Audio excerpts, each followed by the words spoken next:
Hey guys, Bob here. It is 2021. It is January, and we're back at it. I hope you all had a great Christmas and New Year's break, the best break possible for all of us.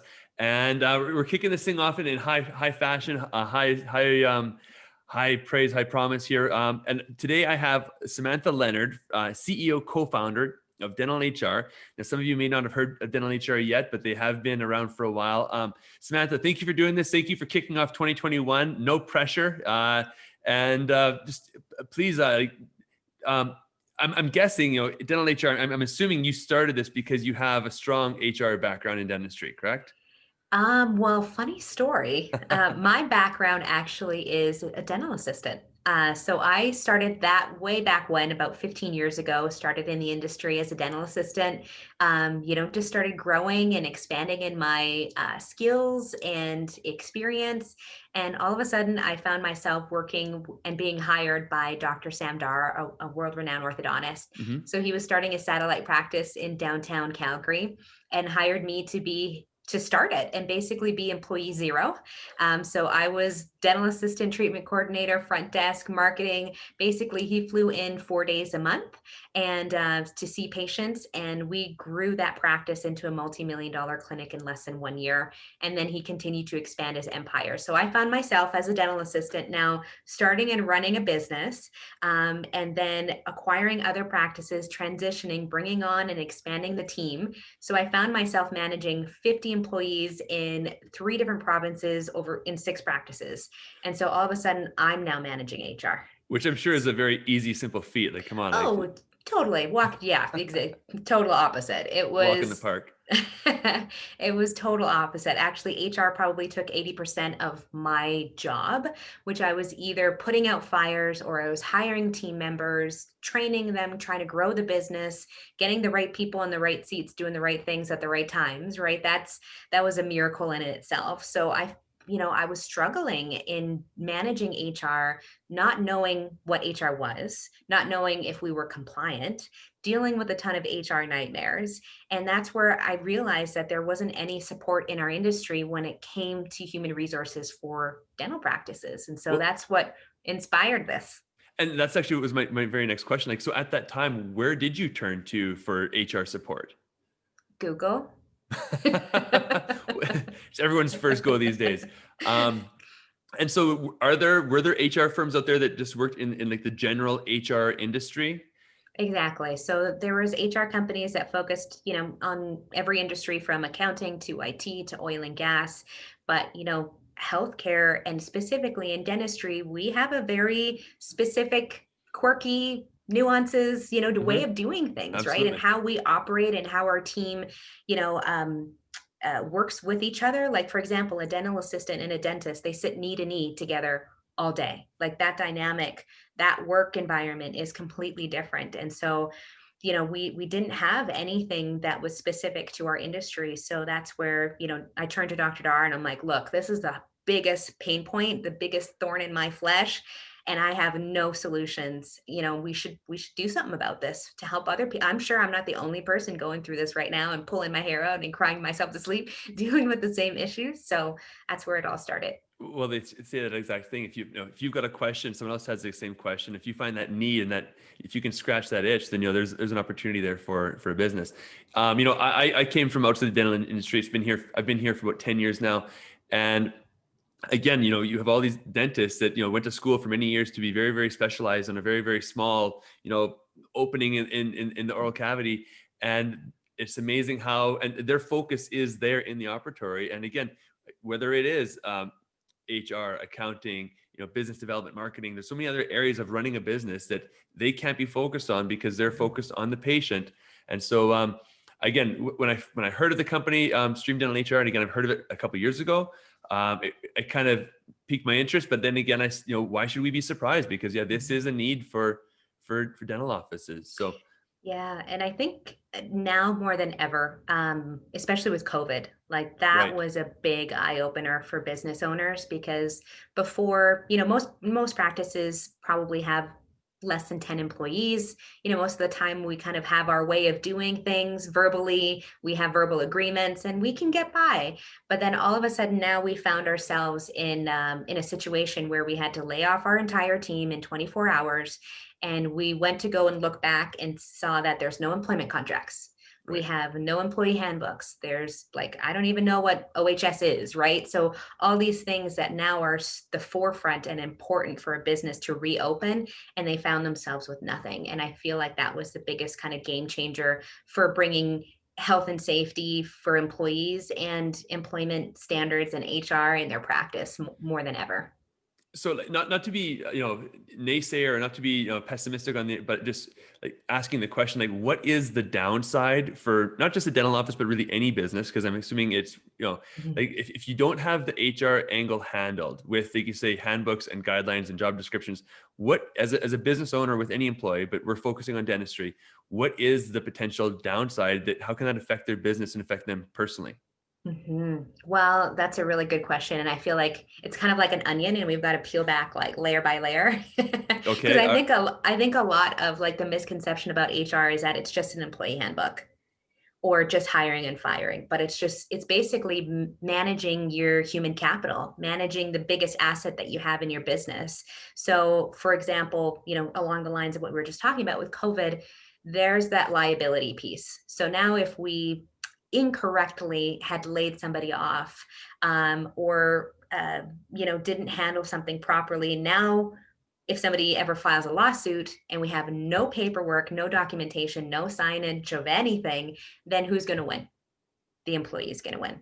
So that's the one piece that these dentists have worked so hard to build their empire, that it can just take one employment lawsuit and that's going to wipe you out hundreds of thousands of dollars and all of that time, and could affect your reputation. So we don't want to take that chance whatsoever. But B, the other piece is going back to that human capital side, is just making sure we have the right people doing the right things at the right time. So it's having those clear expectations, the guidelines, the communication piece, the accountability side as well. So in that way, everybody knows what's expected of them, what we're doing every single day, how you're measuring and monitoring success and growth within that position, and how you're going to help them as an employer to feel confident performing those tasks. And everybody loves what they do and the patients feel that. So I feel like there's no ROI that you can really associate with HR, but when you look at it in that big scheme of things, it's a huge part of your business, and Mhm. it is a huge part of your profit and loss. Like I was just speaking to one of our accountants that we work with very closely, and your people cost is about 35%. Yep. So you want to make sure that they're, working hard. They know what they're working towards, what you want. So that's where that HR and that business and that strategy comes into place. And that's why we always say HR is much more than just an employee handbook. That's just 1% of it. And there's also a cost to hiring new employees. Mhm. There's an onboarding cost. And I've heard anywhere from say 3 months to 6 months salary is basically lost just to hiring and bringing on an employee. And so again, if you can again create that environment, have those rules, regulations, have that understanding amongst the team, so that you can reduce the amount of turnover you have. Again, it's not a line item on your P&L statement, but again, you are going to see an increase in profitability of the business because you're again less resources are going towards the turnover of the team. Okay, so you discovered that there's a need. You found this this niche to be in, and I guess what were your next steps? How did you guys build from you and the doctor to having Stream Dental HR and where you guys are now? Yeah, so I feel like it was one of those moments where Dr. Dar and I had to kind of do like an internal, come to Jesus moment or what have you, where we had to look deeply in our business and see what was missing, what did we need help with, and then that's where we started hiring it and working with chartered HR professionals to kind of come to them and say, okay, here's the problems that we have, here's what dentistry is like, here's what the workflow, the organizational structure typically is, here's our troubles. And then we were able to put together this beautiful comprehensive HR program, which basically built a practice's HR department. And then, our focus was to really empower and train office managers on, okay, you're the unofficial official HR managers. So how are you going to lead and manage your team effectively? So then we started putting together these systems and these processes to really help practices and integrate HR and help them roll it out and then help them manage it. So we started off by doing that locally here in good old Calgary, Alberta. And then we just started, word of mouth started to spread about what we were doing and how we were helping and our client success stories. And then all of a sudden we started working with more and more offices across Canada. And, we do a lot of things on social media. We do a lot of webinars. We've spoken to a lot of practices and different conferences. And so, they started to, across the border down in the US, they started to see what we were doing and they wanted to get the same results. So we then expanded down in the US, created our own HR software and just keep expanding our HR solutions. And here we are today, 6 years later, and now we're working with Henry Schein and great people like you and helping as many clients as possible. Well, and yeah, and we're thrilled. I think this is a great addition to what Henry Schein's been trying to do in regards to full solution, full office solution for a while now. And again, HR has been the missing link, or has been one of the missing links. And again, it's one of the ones that's generally least focused on. I'm sure it's, in terms of running a business, it's the thing that gets put to the back of the list, the bottom of the pile, and we'll get to it later. But again, we need to get to it.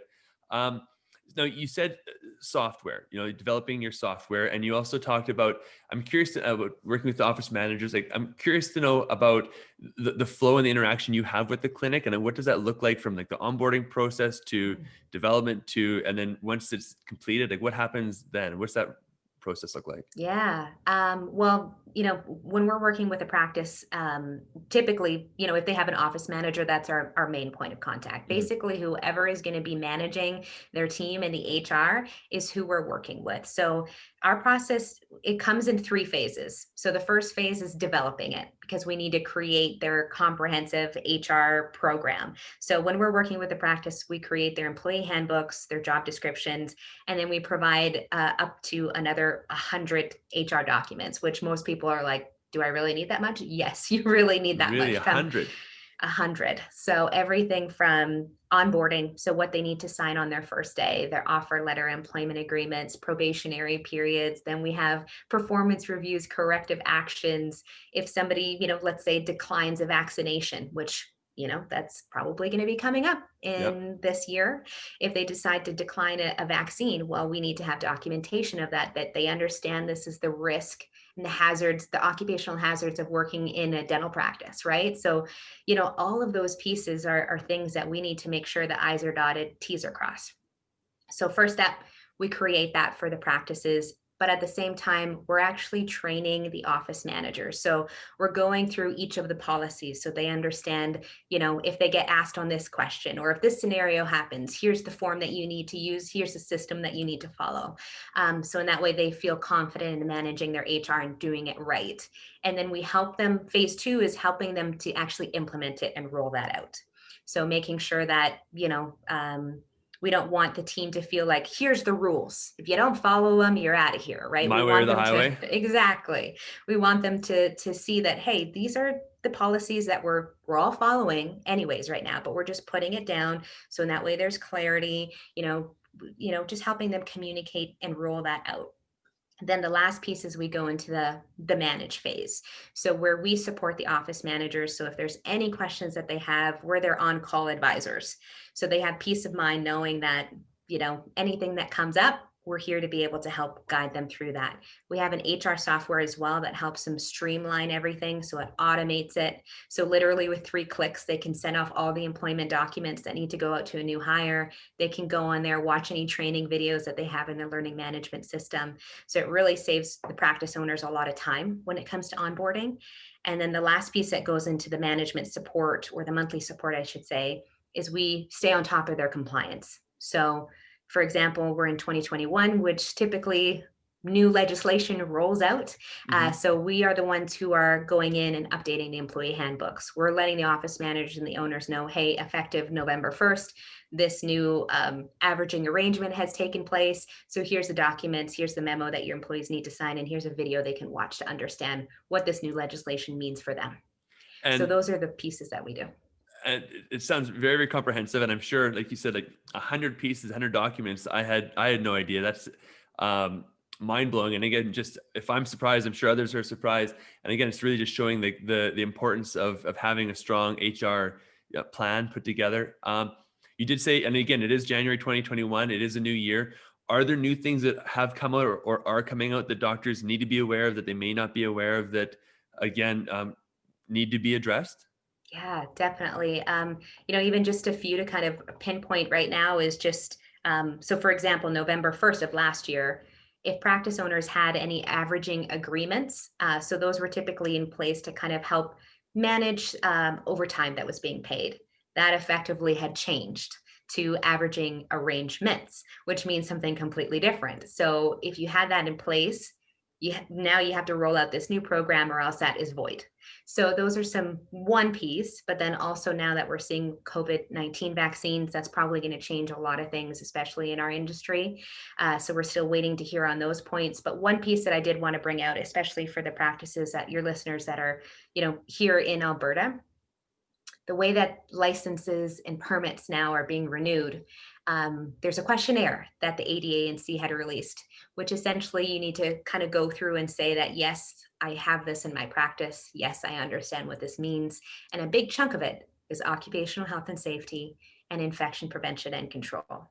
And so a lot of practices, don't have some of those pieces in place. I know a lot of offices that connect with us don't have anything when it comes to OHS or IPC. So we work with them to build all those pieces. So in that way, come November, when they have to go and renew their license, at least they have all those things in place, and it's a sigh of relief.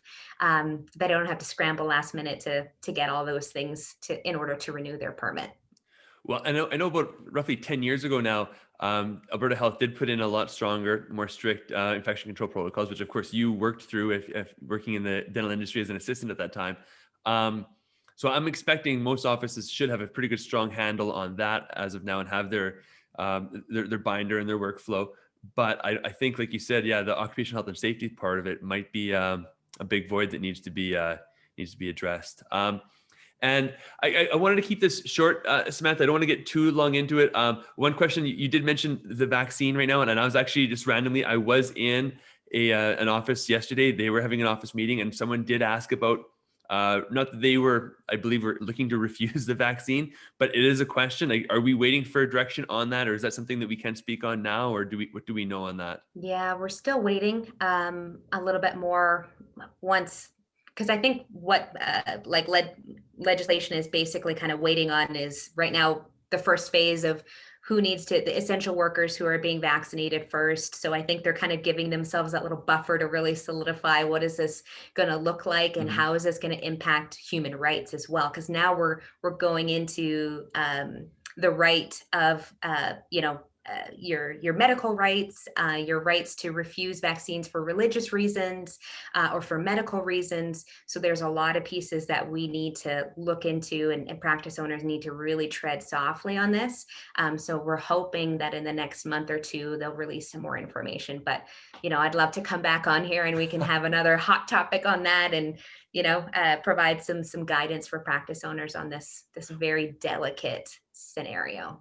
Yeah, and absolutely. Like, we discussed offline about doing 2, 3, or 4, or however many we kind of need in kind of episodes, conversations with you, because again, I think there is a lot here. And again, there's a lot of people that don't know that stream dental HR is out there as an option. So I'm hoping that we're able to increase the awareness and create some attention to this. And again, yeah, I'm sure there's a whole world of topics that you have expertise on that I know nothing about, and if I don't know it, I guarantee someone else doesn't know it. So I definitely want to have you on again. Before we do kind of round this up and call it a day, is there any last thing that you wanted to share to make sure that people are aware of before we, kind of put a pin in this? Yeah, for sure. Well, like you said, there's a lot of unknowns about HR and occupational health and Hmm. safety. So definitely, we offer some free strategy sessions. So jump onto our website, streamdentalhr.com. There's a plethora of resources and videos that we've created, and we even have a dedicated COVID-19 help desk. Just because practice owners are still navigating the unknowns, we are seeing more and more positive COVID exposures in the workplace for employees. So a lot of them we're getting at least a dozen calls a week of my employees tested positive. I have two people. I have to close down the office now because we technically have an outbreak. So it's just, if you have questions, anything like that, even if you're not a client, we have a help desk free to be able to just help practice owners with any of those questions or situations that may arise because of the challenges from COVID-19. Okay, thank you so much. And yeah, all the links that you talk about and send to me, please, and I'll make sure that they're included in this email when it gets sent out to my clients. Again, what we're doing, and again, for you guys watching and listening, the plan this year for this is to, again, keep sending out the videos that you guys can watch, send out the emails with the resources. I'm actually going to be uploading this audio to Apple iTunes. And so it'll be there for download as podcast. So you guys can listen to this in the car, in the gym, whenever it's convenient to you, because I do realize the video version isn't always as convenient, and so we're trying to make this really so we can reach as many people as possible. So that's exciting news kind of that I'm looking at testing out. But again, Samantha, thank you so much for being the first one of 2021. I do look forward to talking to you again soon, and yeah, hey, again, all the best. Thanks a lot, and let's talk soon. Yeah, I really appreciate you having me on the show today. And I think it's great what you're doing to put some of these resources and answer some of the questions that practice owners have to really help them grow their business and grow their team. So I'm looking forward to being on here and answering any HR hot topics or OHS hot topics that you guys have. Sounds great. Okay, well, we'll talk soon. Thank you. Bye for now.